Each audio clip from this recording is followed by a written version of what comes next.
now we catch up with cricket analyst Lunga Kupiso. He looks very happy.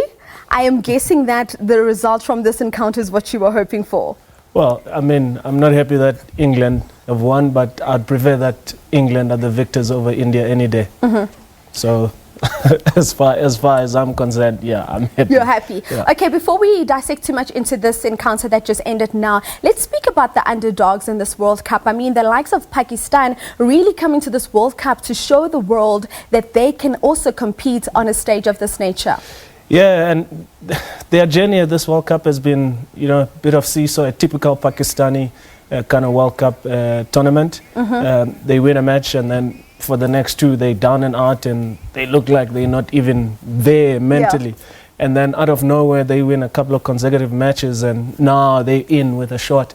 And that's, you know, that's the nature of Pakistan, I guess, when their walls are truly up against the wall. They find a way to just get each other going and they know how to play for each other. And also it helps that they've got such a large contingent of supporters that are based in England. So whenever they turn out, it will always feel like it's a home match. Even if you are not from Pakistan, if Pakistan is playing, you want to turn out and support them because when they play beautiful cricket, it really is beautiful. Yes. Indeed.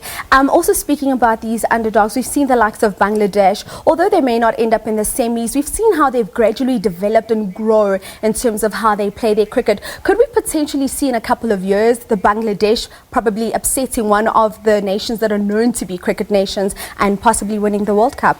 Well, I don't know about winning the World Cup, but you can't write anyone off. But, I mean, it's deserved. Bangladesh, for the last 5 years, have really, maybe say 5 to 8 years, have worked hard on rebuilding themselves. And then when we let go of Neil Mackenzie in the Proteas camp, they snatched him up, rightfully so, because he was one of the most talented international players to ever play the game. And you can see how that has improved them. And, of course, they've got the likes of Shakib Al Hasan, who's one of the most prominent all-rounders you have in world cricket. So when you have guys like that that inspire your side, and then you have the backroom to support it, obviously you're going to go far. I still have a feeling that perhaps they could still sneak in because a couple of the top four still need to play each other, and that mathematics, and if they just continue doing what they're doing, they could sneak in. And just them being in the final four would be something that is unheard of or unexpected, especially if you look at that table now with us sitting almost rock bottom. Very low down. So, I mean, it's paying to the work that they've put in the last 8 years, and it just shows that the game has evolved, and with the right resources all around the globe, anyone can make it into that final four. Let's talk more about these right resources. I mean, we're speaking now that Pakistan could still make it, and I suppose this is what we love about cricket, right? The unexpected could happen at any time. You may think you're this great cricket nation and be surprised by the likes of Pakistan. What exactly is it that they've done right? That some of the teams, your West Indies, for instance, we were expecting different results from them, and they really haven't come to this tournament at all. So I think maybe the difference between a Pakistan and the West Indies is that with Pakistan there's consistency in the players, and also there's consistency in terms of the coaching staff and his support personnel. Whereas for the West Indies, it's a surprise today. Chris Gayle is in. He's retired at the beginning of the year, then shortly before the World Cup he's available. Andre Russell, carrying an injury from the IPL, still gets picked for the World Cup, and he was nowhere near the national setup, and guys that were consistently doing well for the West Indies got dropped before the World Cup. So those kind of I want to say camp politics come into play, because now a guy that has done well in the build-up to the World Cup is no longer there. And the guys that were playing around him won't be happy. It's just natural progression. Whether you're bringing in a Gale or Russell, it really doesn't matter. For Pakistan, Mickey Arthur has really done well, and he lets his expectations be known for his players. And if you're just not up to par, he lets you know you're going to get dropped, and he really will drop you. And he's got also the team, the backroom team that is there to support the players to make sure that they can produce the results. I think that would be the difference. What makes it nice also in terms of a World Cup is that it's competitive. So your top four nations, or your top four, so your Australia, India, New Zealand and Australia, they know that they're in with a chance. But now perhaps two of them are comfortably in, then you have to consider that a side like your Pakistan, your West Indies, and your South Africa could also still be in with a chance. That now makes it 6 teams, or 7 teams that are in with a chance.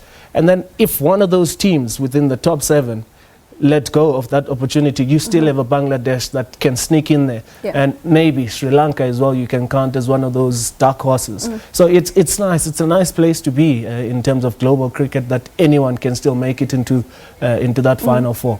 Anyone's game, we love it like that. Now let's talk about David Warner. I mean, we saw the ball tampering incident when they were in South Africa, and he's, despite that, has managed to come back and be the leading run scorer in this tournament.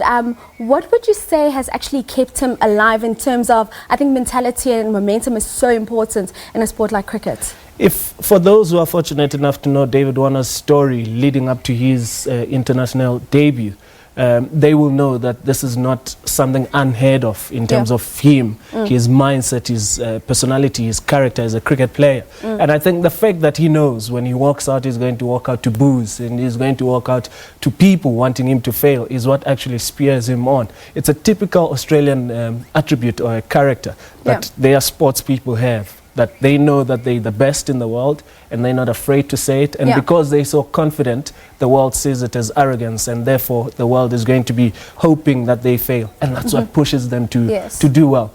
His aggressive nature, I think also it's something that will work well in the British conditions, in the British pitches. And also it challenges a bowler who's expecting that the conditions are going to be on a seamer's side, that if he's taking the game to them, what I've trained for is now changing, and I need to come up with plan B or plan C. And a player like David Warner is great in that sense, that you can't just come as having one plan. And most bowlers do get caught out in that area. Speaking about bowlers, let's touch on Stark. I mean, this is a guy, a world-class bowler. We know what he can do. Leading wicket taker currently now in this World Cup. Was this an expected performance from him? I think so. Once again, similar story to David Warner, playing at home in their summer. He was under the pump. Australian public, Australian cricket fans were actually calling for him to be dropped, just like Hazelwood was dropped. Unfortunately for Hazelwood, due to injury. They were calling for Stark to be dropped because he was just not producing the results that they'd come to know Stark for. And I just think that for him, that little 2.5, 3.5 week break he had before going to the World Cup actually did him well, because he actually got time to be away from the game, and he just focused on how to become the Stark that everybody knows, and just how to rise above and prove the people that who said he doesn't deserve his spot going to the World Cup. And I mean, he's a left-handed seamer who bowls it above 145 clicks in British conditions. He has to make the best of that, and he's just shown what true quality he really is. It would be amazing to see him on the one end and see Kagiso Rabada on the other hand, just steaming in the same team. He's world class. That would be beautiful. It would actually be amazing. Now, I would like to get into your cricket brain. Okay. Semi-finals. What are your predictions there? Australia are going to go all the way. Yes. So I'll get that out the way. I think New Zealand will fall short. I will be happy if India fall in the semi-finals. And I still do think that it's a race between England, Pakistan and Bangladesh. I'm backing Bangladesh because I think that will do them a world of good just going forward. And it helps to have more competitive teams that believe that they can play international level at that level. So that's why I want Bangladesh to do well. But I think England will bounce back because they're in home conditions. Well, let's see whether or not they'll bounce back. One word answer. The winner of the ICC Cricket World Cup 2019. Australia. Australia. There we have it. Lunga has said it that Australia are going to win this 2019 ICC Cricket World Cup. Let's see whether or not his bones are actually right as this World Cup continues to unfold. Unfortunately, that is all we have time for